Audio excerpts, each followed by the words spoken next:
Okay mga master, so bali today ang gagawin natin ngayon is unboxing tayo guys dito ng ating panel na ikakabit natin sa ground floor. So ito guys yung ating panel. Ayan. So, malaki siya.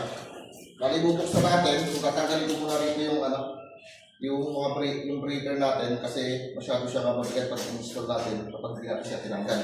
So unboxing muna natin siya. Bigat talaga.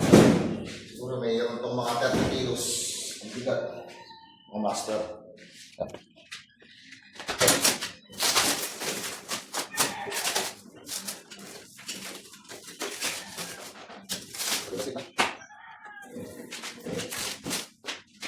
Pwede mga MVP. So, hindi ba lang lang. Pakas.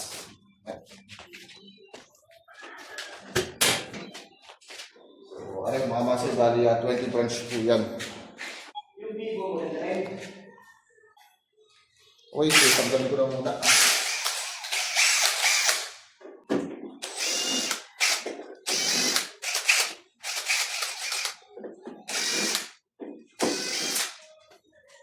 Okay.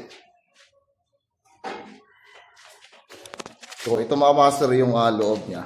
So sa ilalim nandito yung ating mga grounding conductor. So nagpalagay tayo rito ng isang mechanical lug para dun sa ating grounding conductor sa galing sa ating poste sa Meralco. So bali kasya rito ang 14 mm squared na wire. So may mechanical lugs. The same as dito naman natin lalagay yung mga natin, mga grounding conductors. Yan.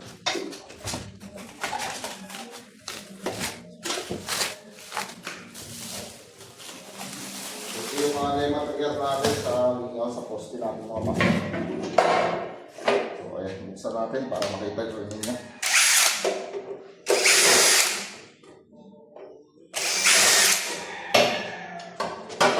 So, are, mga master natin sa lemon floor.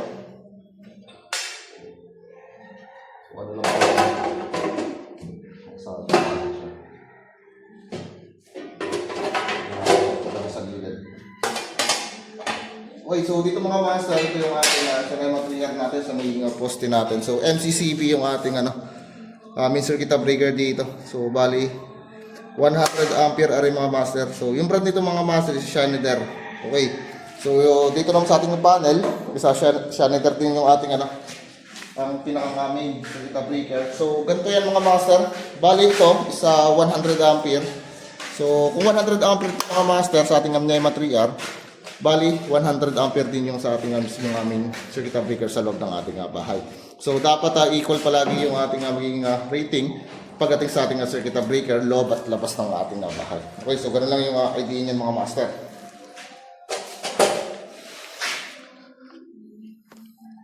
Then isa pa, so nagpalagay din tayo rito ng tatlong mechanical lugs para doon sa Meralco, sa grounding rod at doon sa ating papasok ng ating bahay.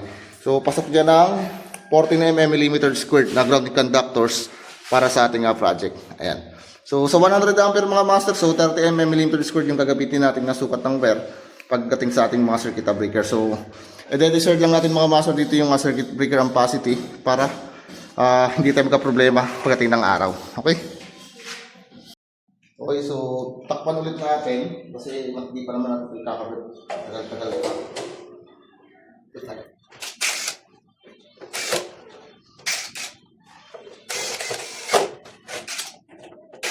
Ito na yung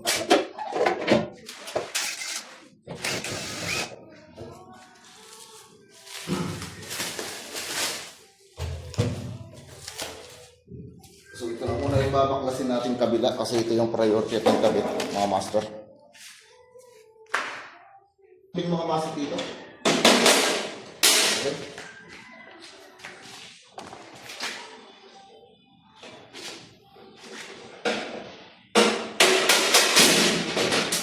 So tagalin na mga master. So bawala rin. So ito yung importante.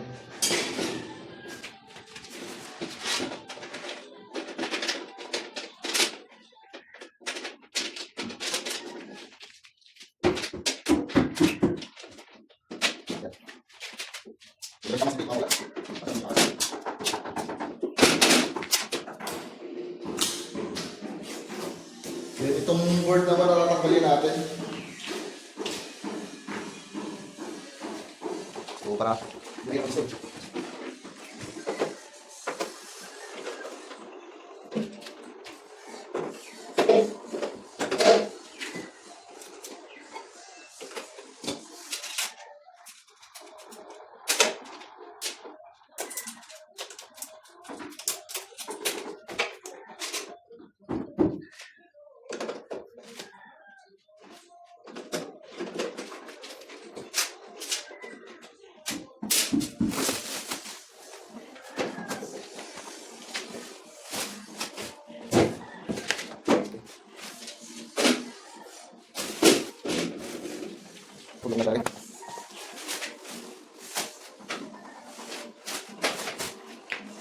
So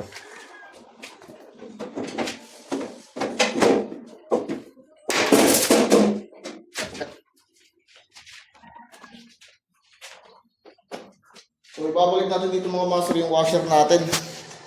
Tsaka yung tornilyo na kinalas. Huwag nakakalimutan.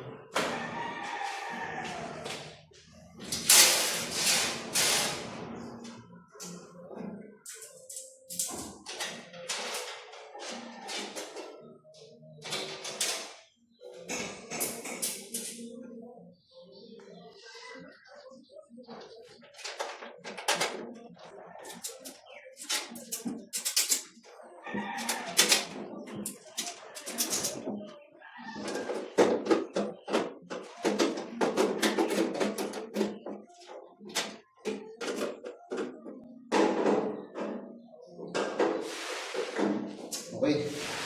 So, balik ito ng mga free kakabit natin. So, bubutasin muna natin yung ibabaw at saka yung ating ilalim yan mga master. Okay, so yun lang.